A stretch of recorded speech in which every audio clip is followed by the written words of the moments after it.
Antilha e alfazema, duas filhas do parceiro da visão, a mais clara com a regata, a mais escura com a puma.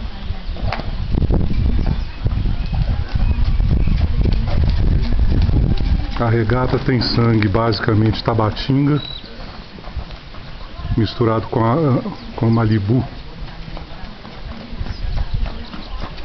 e Angaí, e aí veio o parceiro da visão.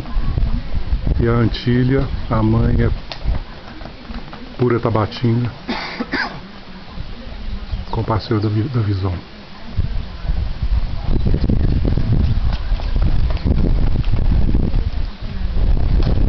Estão desenvolvendo bem.